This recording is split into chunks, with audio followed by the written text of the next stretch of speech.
Hey guys, what is up? This is Matthew Davis Media once again, and welcome back to another movie review, aka After I Saw, and this time it is going to be on Alita Battle Angel.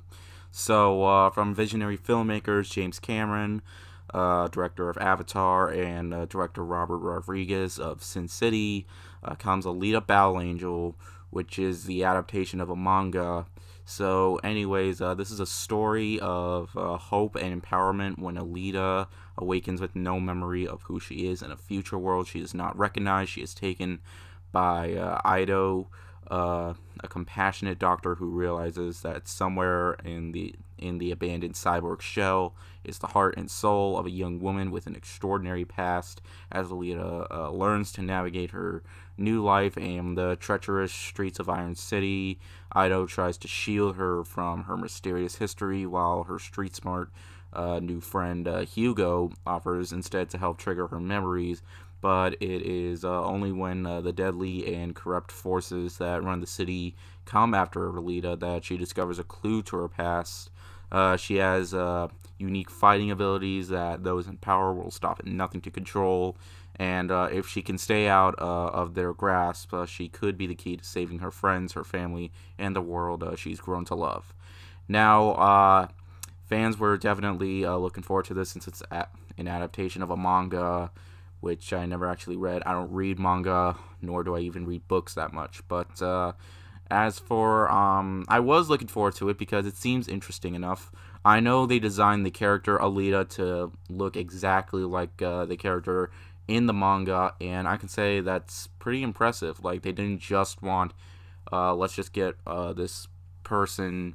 Just no. Instead, they just they wanted to look like they wanted to make her eyes bigger, and would that have been a problem for the movie? Not exactly. This movie was generally surprising. I had a great time with this movie. Yeah, there are some issues. Once again, like I mentioned tons of times in other videos, but anyways, with the positive side, this film looks absolutely amazing. Everything is well detailed. The CGI, it's filled to the brim with it, and it all looks pretty realistic, and it all looks so good. And there's not a bit of CGI that's misplaced here, and everything looks visually stunning. And I saw it in IMAX 3D, and honestly, the 3D works very well. Like, it's if it's playing near you in 3D, definitely get a chance to see it in 3D. It looks absolutely outstanding. And for the most part, characters are likable here. I really like Mahershala Ali as the villain. Although he isn't in the movie that much, I can say for the most part, he was pretty good and solid enough. He isn't as good as in other films like Green Book or Moonlight, but for the most part, he's pretty solid here. Um, so I know nothing about the manga, so I'm not gonna say anything about what they got right.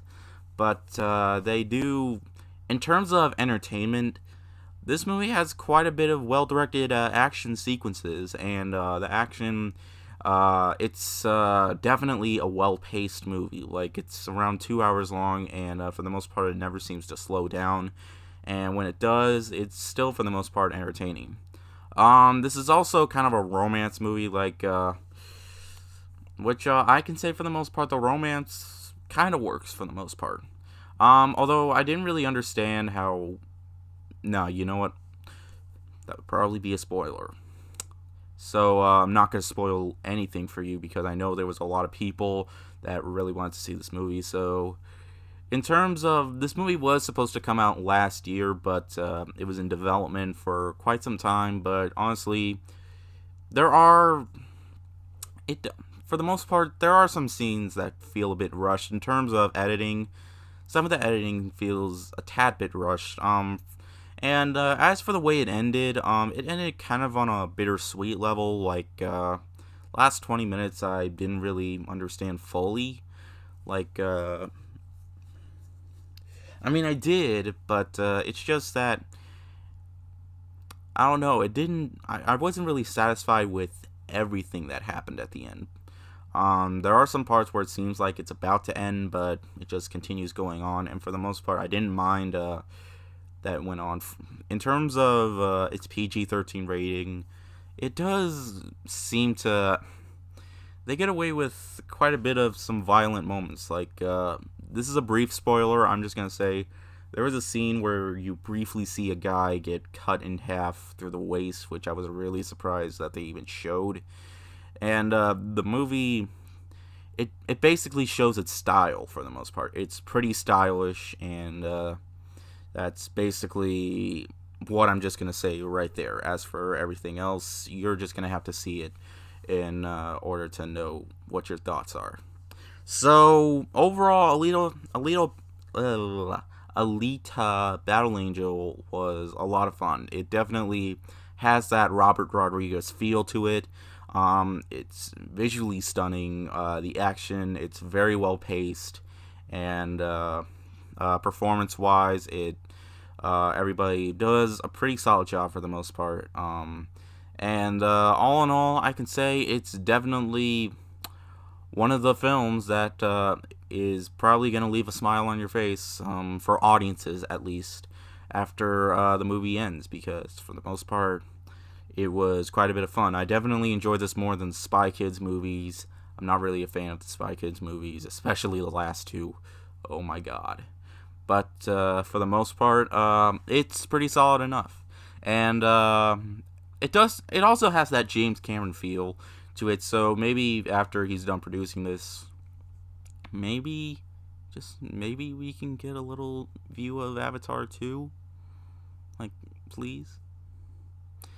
I mean, it would be kind of like this film, like how Avatar was in development for, like, Avatar 2 has been in development for quite some time, so it's this, so it's probably going to have that same scenario, but who knows. Honestly, this was a great time, and I could say that it certainly is great. 4 out of 5. So, yeah, I did not think that I would give it that rating, but all in all, I had a pretty fun time with it. So, yeah, I'm going to be reviewing Happy Death Day to You probably tomorrow, and then this upcoming weekend, How to Train Your Dragon 3. Really looking forward to that as well. So, yeah, thank you guys so much for watching, and I'll see you guys later. We're out.